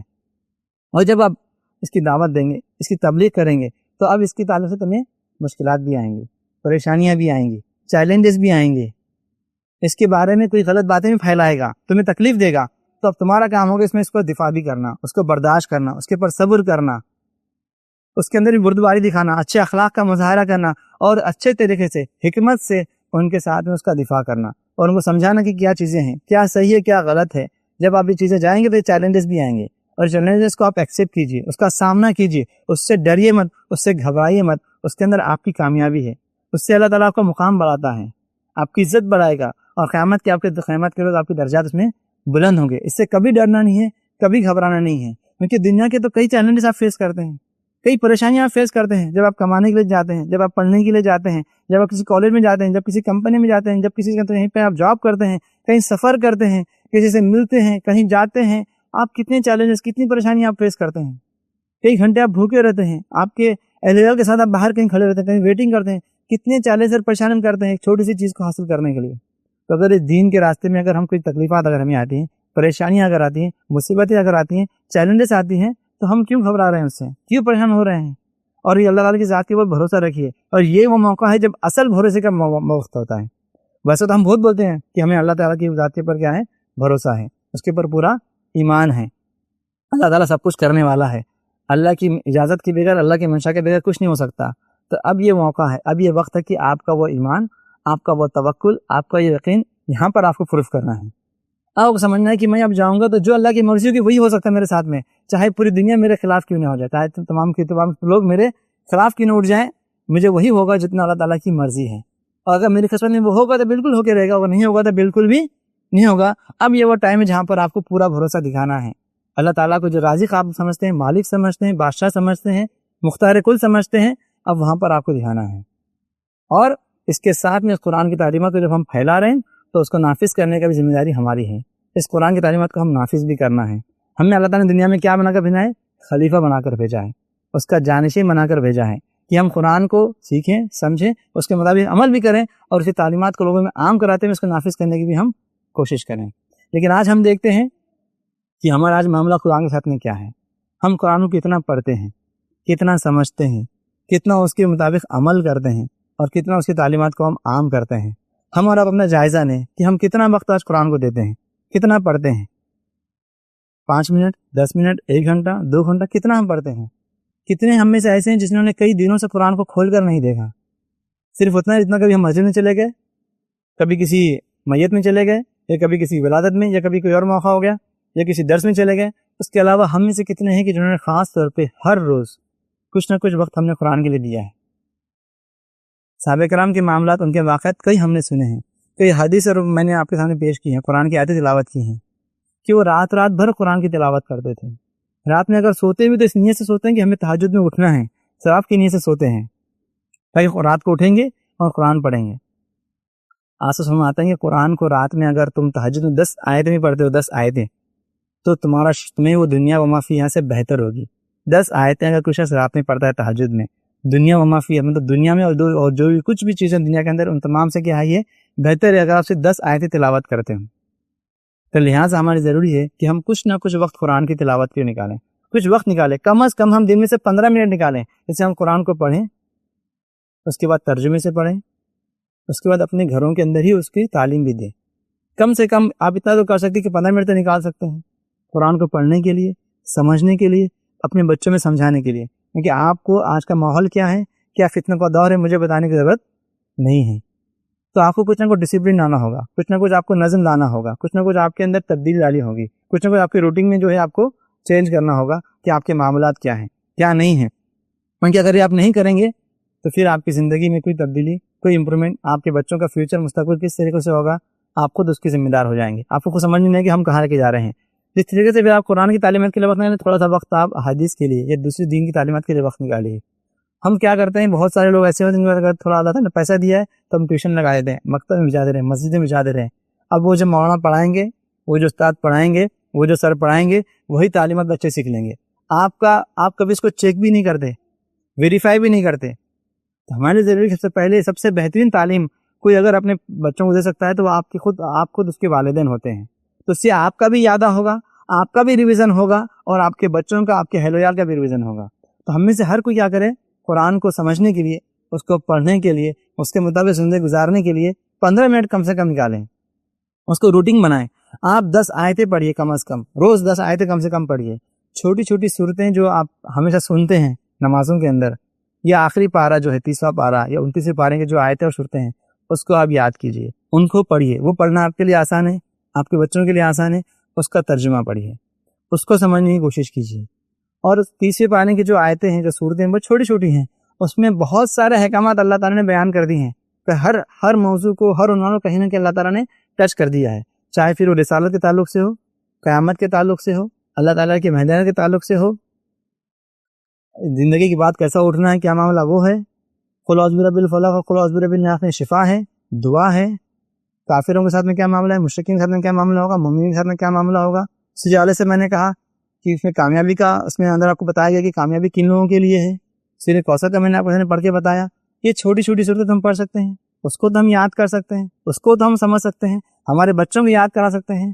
تو کم از کم ان چیزوں کو آپ صورتوں کو پڑھیں گے، ان کے ترجمے آپ سمجھیں گے، تو کل نماز کے اندر جو صورتیں پھر پڑھی جاتی ہیں، جو آیتیں پڑھی انہی میں سے پڑھی جاتی ہیں، تو آپ کو نماز پڑھنے میں مزہ آئے گا، سمجھ میں آئے گا، آپ کا ایمان ریفریش ہوگا، تازہ ہوگا۔ آپ کو پھر اگر آپ غلط ٹریک پہ ہوں گے تو آپ پھر صحیح ٹریک پہ آ جائیں گے، پھر بھٹکیں گے تو پھر سیدھے آئیں گے۔ کب ہوگا یہ؟ جب آپ قرآن کو سمجھیں گے، اس کے مطابق پھر عمل کرنے کے لیے آپ کا دل کیا ہوگا، آمادہ ہوگا۔ تو کم سے کم وہ آیتیں پڑھیں جس کے اندر اللہ نے خود فرمایا یا ایھا الذین آمنوا، اے وہ لوگ جن لوگوں نے ایمان لایا۔ تو ہم یہاں پہ کیا ہو گیا، ایک اسپیشل چیز اللہ تعالیٰ بتا رہے ہیں کن لوگوں کے لیے، جن لوگوں نے ایمان لایا۔ یا ایھا الناس، اے لوگوں، یہاں پہ اب کیا ہوگی، ایک اسپیشل اٹینشن دے رہا اللہ تعالیٰ۔ آپ سسٹم کے ذریعے فرماتے ہیں اے نبی کہہ دیجئے قل واللہ احد قل یا ایھا الکافرون، ہے نا، یہاں پہ کچھ آرڈر ہو رہا ہے۔ تو ایسی آیتیں آپ نکالیے، وہ آیتیں آپ سمجھیے جس کے اندر دعا یا کلمات ہیں جو ہم عام طور پہ پڑھتے ہیں، ربنا آتنا فی الدنیا حسنۃ وفی الآخرۃ حسنۃ وقنا عذاب النار وقل رب اغفر وارحم وانت خیر الراحمین۔ رب اشرح لی صدری ویسر لی امری واحلل عقدۃ من لسانی یفقہوا قولی. یہ سب کیا ہے؟ قرآن کی آیتیں ہیں، یہ دعائیہ کلمات ہیں. اس سے فائدہ کیا ہوگا؟ اللہ تعالیٰ سے دعا بھی آپ کریں گے، اس کا ترجمہ بھی آپ کو سمجھے گا، اس کے اندر کے جو احکامات ہیں وہ آپ سمجھیں گے، اور آپ کے اندر تبدیلیاں، چینجز آئیں گے. یہ چیزیں سے آپ شروعات کر سکتے ہیں. جن کو قرآن نہیں سمجھ میں آتی ہے، نہیں پڑھنا آتا ہے، تو کم سے کم تھوڑا وقت نکال کر آپ اس طریقے سے چنندہ چیزیں پہلے آپ پڑھ سکتے ہیں. اس سے پھر کیا ہوگا؟ آپ کے اندر قرآن کو سمجھنے کا جذبہ پیدا ہوگا. پھر آپ کو مزہ آئے گا کہ کیا باتیں ہیں، پھر کیا احکامات ہیں، پھر کیا چیزیں ہیں. دھیرے دھیرے پھر آپ کا انٹرسٹ بڑھتا جائے گا، آپ کا، آپ کے بچوں کا، آپ کے گھر والوں کا. پھر وہ ماحول بنے گا، پھر دھیرے دھیرے پھر جو ہے آپ آگے کی چیزیں پڑھ سکتے ہیں، سمجھ سکتے ہیں. تو اس طریقے سے ہم میں سے ہر کوئی کیا کرے؟ شروعات کرے. یہی معاملہ احادیث کے تعلق سے بھی ہے. چھوٹی چھوٹی دعائیں ہم یاد کریں، اس کو پڑھیں، اس کو سمجھیں کہ ان دعاؤں میں کیا ہے، کیا اللہ تعالیٰ فرماتا ہے، کیا رسول اللہ علیہ وسلم کی حدیث ہیں. ان چھوٹی چھوٹی حدیث سے ہمیں سمجھ میں آیا کہ حدیث کے اندر کیا باتیں ہیں، کیا احکامات دیے گئے ہیں. اس طریقے سے ہم خود کی، ہمارے اولاد کی ہم کیا کر سکتے ہیں؟ تربیت کر سکتے ہیں. تو ہم اپنے آپ کو قرآن سے دور نہ رکھیں، قرآن کی تعلیمات سے ہم دور نہ رکھیں، اس سے ہم اپنا تعلق جوڑیں، جتنا ہو سکے اسے قریب میں آئیں، اس کو اپنی زندگی کا اٹوٹ حصہ سمجھیں. اس کے بغیر میں زندگی ہو ہی نہیں سکتی. جس طریقے سے آپ کتنے بھی بدحال ہو جائیں، کتنے بھی پریشان ہو جائیں، آپ کچھ نہ کچھ کھاتے اور پیتے ہیں، تو سمجھ لیجیے کہ یہ قرآن کی تلاوت کرنا، قرآن کا پڑھنا، حدیثوں کو پڑھنا، یہ آپ کے لیے رزق ہے. یہ آپ نے نہیں پڑھا مطلب آپ نے کچھ نہیں کھایا، آپ کو کچھ نہ کچھ حصہ آپ پہ رہ گیا اور چھوٹ گیا. اس طریقے سے آپ کے ذہن میں ہونا چاہیے کہ میں نے اگر آج قرآن نہیں پڑھا، میں نے آج اگر نماز نہیں پڑھا، تو آپ کی صبح اچھی نہیں ہونی چاہیے، آپ کے اندر بے چینی ہونی چاہیے. جس طریقے سے کوئی انسان اگر برش نہیں کرتا ہے، لوگوں سے معاملہ ہوتا ہے، اور اس کے بعد کھانا کھا لیتا ہے، تو اس کو ایک دم دن بھر بے چینی محسوس ہوتی ہے کہ میں نے آج اچھے سے برش نہیں کیا، اچھے سے پیسٹ نہیں کیا، اچھے سے اپنے دانتوں کو صاف نہیں کیا، اور میں نے ویسے ہی پی لیا اور کھا لیا، اور میرا زندگی میں نے ویسی روٹین میرا شروع کر دیا. تو کہیں نہ کہیں اسے کیا ہوتی ہے؟ بے چینی ہوتی ہے، وہ انیزی فیل کرتا ہے. یہی معاملہ ہمارا قرآن کے تعلق سے، نمازوں کے تعلق سے ہونا چاہیے کہ اگر ہم اس طریقے سے اگر ہماری زندگی شروع ہوتی ہے تو ہمیں کس طریقے سے ہمارا محسوس ہونا چاہیے. تو ہمارا زندگی کا اٹوٹ حصہ ہم قرآن کو سمجھیں، اس سے ہم دل لگا لیں، اس کے اندر ہی ہم غرق ہو جائیں، اور یاد رکھیں اس قرآن کو پڑھیں گے تو ہمارا عروج ہوگا، نہیں پڑھیں گے تو ہمارا زوال ہوگا. اس کے ذریعے اللہ تعالیٰ نے لوگوں کو بلندی عطا کی ہے، نہیں کریں گے تو پھر زوال بھی ہوگا. اور یہ جس طریقے سے میں نے کہا کہ یہ قرآن قیامت کو آپ کے لیے سفارش کرے گا، تو وہیں پر آپ کے خلاف بھی سفارش کر سکتا ہے. اگر وہ کہے گا کہ یہ وہ بندہ ہے جو مجھے پڑھتا نہیں تھا، میری تلاوت نہیں کرتا، آپ کے خلاف میں بھی وہ سفارش کر سکتی ہے. جہاں پر آپ کے حق میں سفارش کرے گا، آپ کے خلاف میں. جہاں پر آپ وسلم خود بولیں گے اے رب میری اس قوم نے اس قرآن کو کیا کر دیا؟ چھوڑ دیا تھا، اس کے مطابق انہوں نے زندگی نہیں گزاری تھی. خود نبی کریم صلی اللہ علیہ وسلم کیا کریں گے؟ ان لوگوں کے خلاف میں اللہ کے حضور پیش کریں گے کہ ان لوگوں کو جو قرآن کو چھوڑ دیے تھے. حالانکہ ہم میں سے ہر کوئی چاہتا ہے نا کہ آپ کی شفاعت ہم کو ملے. ہر کوئی چاہتا ہے کہ چاہتا ہے کہ آپ کی شفاعت ہم کو ملے، اور اس کے ذریعے ہماری کیا ہو جائے؟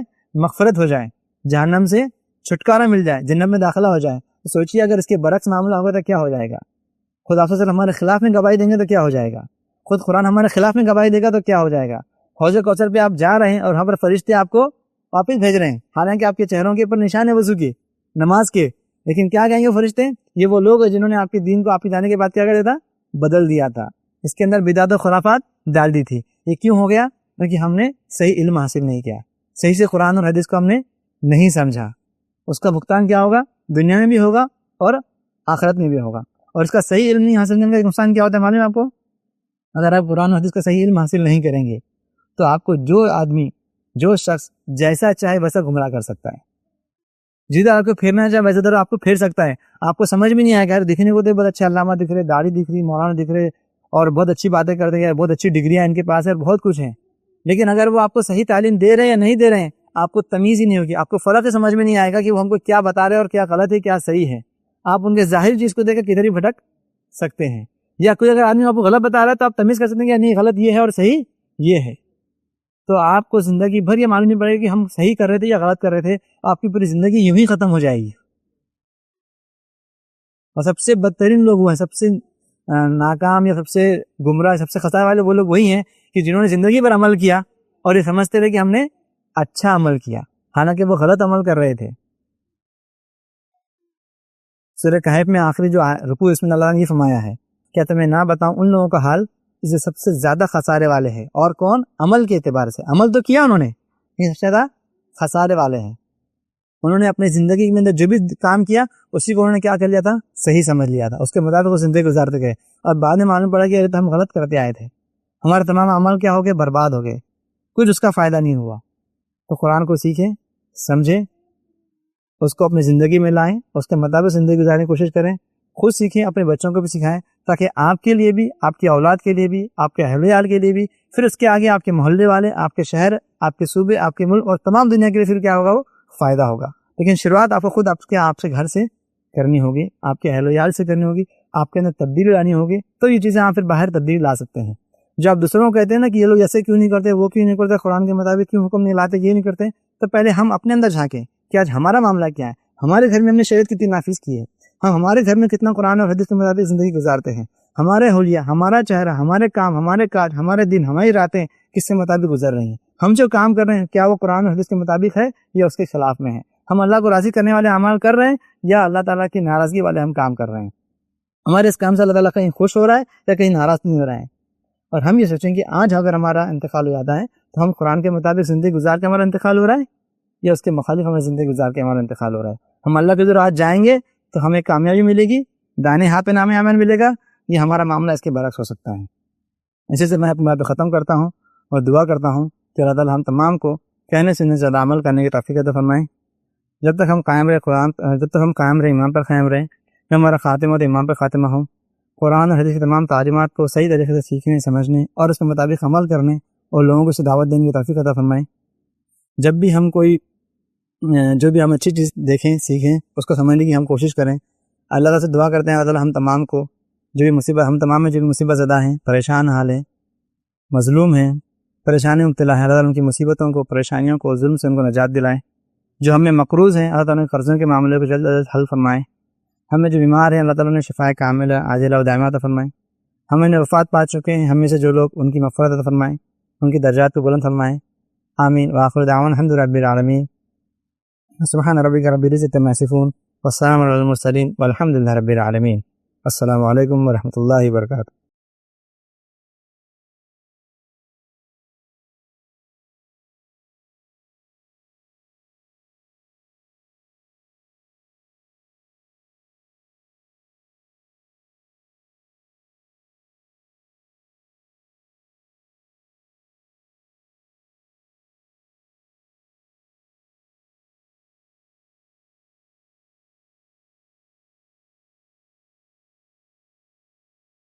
ایکچولی میرے کو یہ بات سمجھ میں آئی ہے کہ قرآن کی تلاوت روزانہ کرنے کے لیے ٹائم نکالنا ہے، تو انشاءاللہ میں بھی اس پہ انشاءاللہ عمل کرنے کی کوشش کروں گا انشاءاللہ۔ تو قرآن کی تلاوت تو میں کر لوں گا اچھی طرح سے، لیکن عربک لینگویج تو میں جانتا نہیں ہوں، تو اس وجہ سے قرآن کے اندر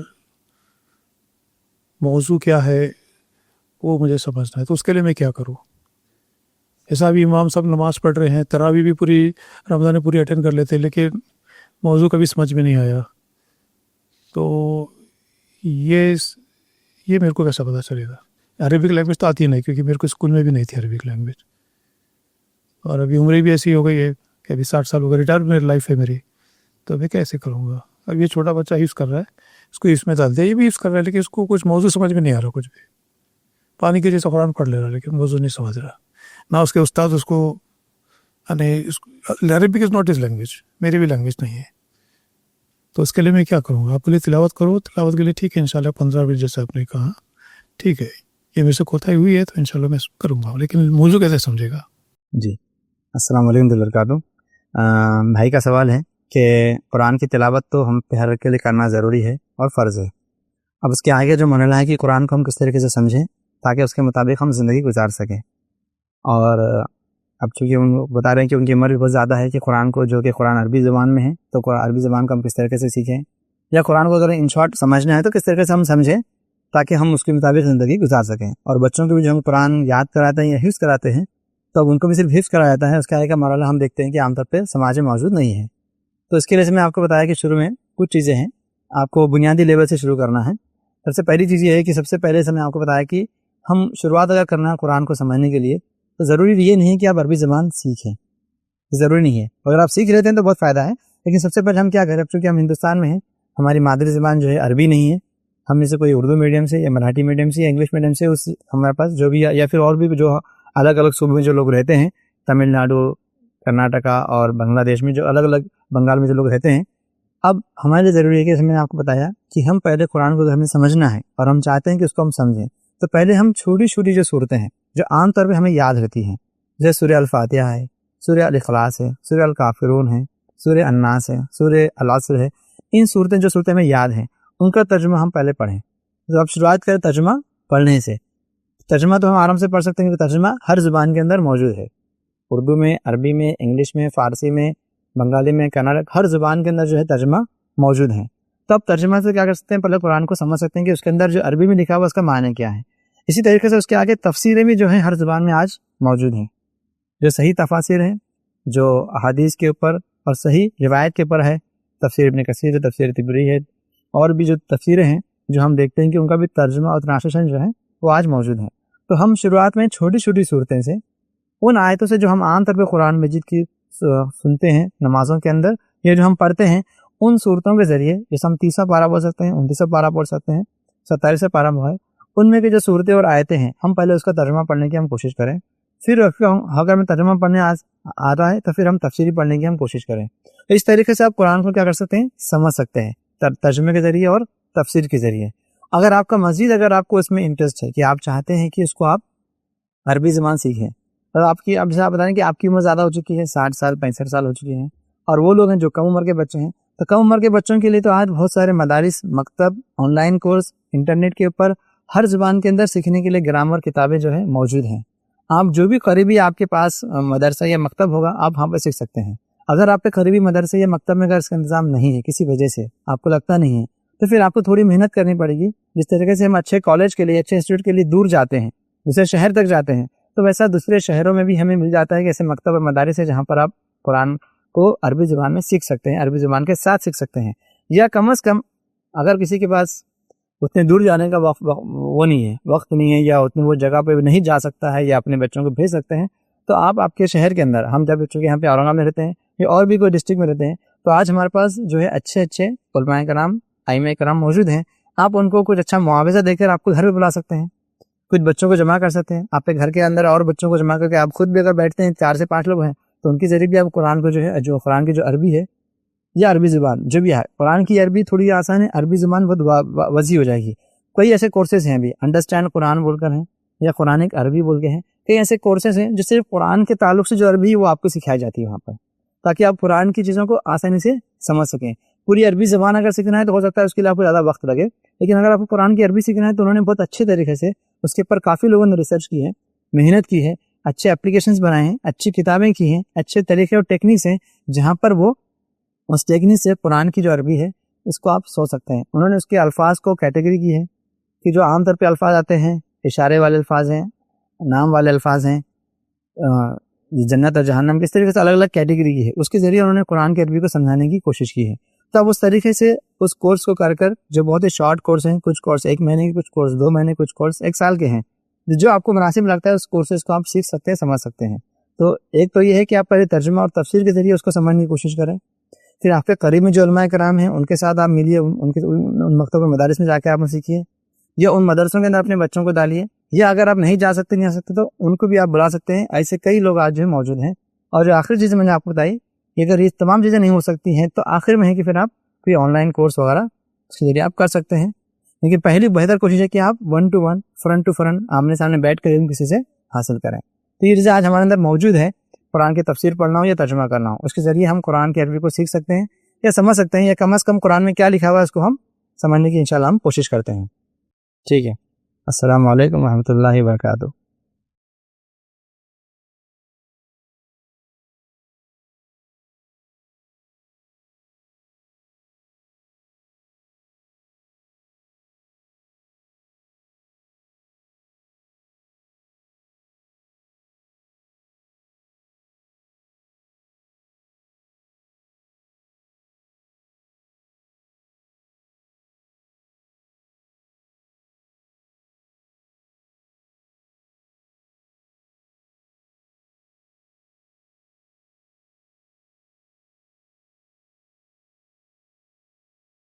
السلام علیکم، آپ بھی ہمارے اس کام میں تعاون کریں اپنی زکات و صدقات کے ذریعے۔ ڈونیشن ڈیٹیلز کے لیے ڈونیٹس پر کلک کریں۔ اگر آپ کو ہمارے ویڈیوز پسند آئے ہیں تو اسے شیئر کریں اور ثواب کے حقدار بنیں۔ روزانہ ہمارے ویڈیوز کو پانے کے لیے ہمارے یوٹیوب چینل کو سبسکرائب کریں اور بیل آئکن دبائیں۔ ہم سے دیگر سوشل میڈیا پر جڑنے کے لیے ویڈیو میں دیے گئے آئی ڈی کو سرچ کریں۔ جزاک اللہ۔